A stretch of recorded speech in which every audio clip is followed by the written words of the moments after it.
So friends, welcome to this next episode of the Urdu podcast. We continue the 5 truths, but here we are particularly delving into the Jiva and Ishvara differences. One of the most prominent quality of the Jiva, the finite consciousness, is that it has affinity towards the inferior modes, whereas the Lord, Ishvara, is never affected by the inferior modes. Just like a jailer, a jail superintendent or a minister of government who visits the prison house but is not affected by the prison, will not be locked by the prison. It's similar to that. The Jiva has affinity to the lower modes. It can get trapped by the lower qualities, lower attractions. But it can get contaminated, but Ishvara never gets contaminated. That's why the teachings of the Bhagavad-gītā are purifying, which help us to escape the troublesome lower modes. Conscience is already there. We are also eternally conscious because we are the part and parcel of the Supreme. We are expansions of the Supreme. That is the Shakti of the Supreme. So the conscience is already there, but only difference is we have the affinity to the inferior modes. So because of this affinity to the inferior modes, because of this contamination, what happens is that our main problem is we get conditioned. Once we get attached to the lower modes, we get conditioned. That's why we behave in a very mechanical fashion throughout the day. We need the same cups of coffee, we need the same cup of tea. We get conditioned. The particular deep conditioning is we get conditioned to think that I am this material body. This is called false ego, that I am a product of this material nature. I am a product of this world. I forget I am the consciousness, and this is the primary problem of the affinity with the modes. So when we are absorbed in this bodily conception of life, we cannot understand the real situation, the big picture. When the material modes condition us, we become very localized. Our consciousness doesn't think big of universal thinking, right? So we cannot understand the whole situation of reincarnation and liberation and eternal bliss. All these concepts we cannot understand. We become localized and we get into depression. So Bhagavad-gītā is spoken to liberate one primarily from this bodily conception of life. Right? Bodily conception of life.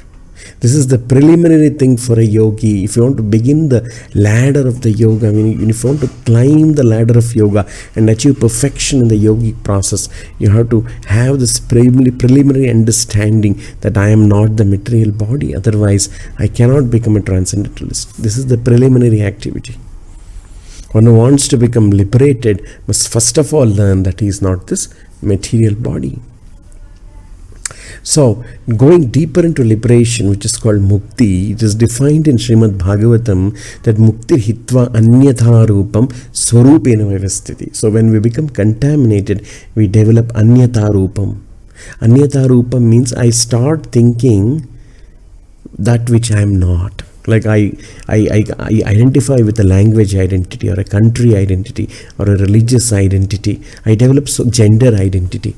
I develop so many professional identity. I develop so many identities which are called anyatha rupam. So because of the anyatha rupam, embracing this anyatha rupam, which is primer foundation is I am this material body, I will have sufferings in life. I will get conditioned more and more. So mukti means to give up all these upadhis, these designations, this anyatha rupam, and establish swarupam.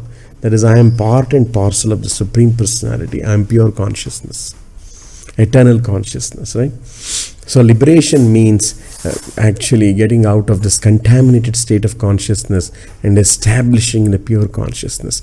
And Bhagavad-gītā will help us to awaken to this pure consciousness.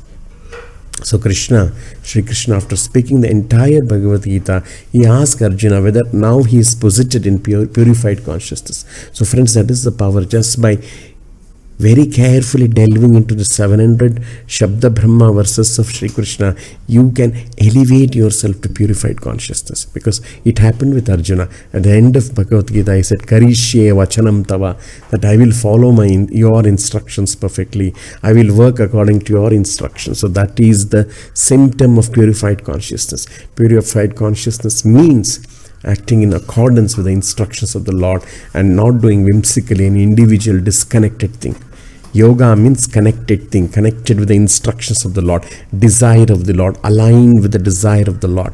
This is the whole sum and substance of purified consciousness. When I say what is purified consciousness, if you are acting according to the will of the Lord or the Lord's agent, Supreme Lord, then you are in purified consciousness.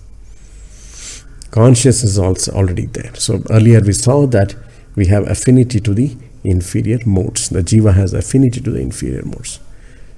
So friends, let's read the Bhagavad-gītā and liberate ourselves from this contaminated consciousness, beginning with the thought that I am this material body, and after that various anyatha rupams, various designations we develop while living in the society, company-oriented designation, professional designations, gender designations. So let's color of the skin designation. Let us come out of all this. These are all symptoms of contaminated consciousness.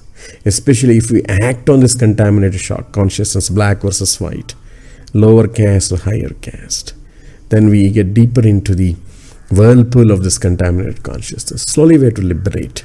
We have to develop that we are all consciousness originated from the superconsciousness, Sri Krishna, and let's align to his instructions and develop love and live in a conscious love-based society based on bhakti. Hare Krishna, friends. Thank you very much for your lending the ear to this wonderful podcast on Bhagavad-gītā. Hare Krishna. Thank you.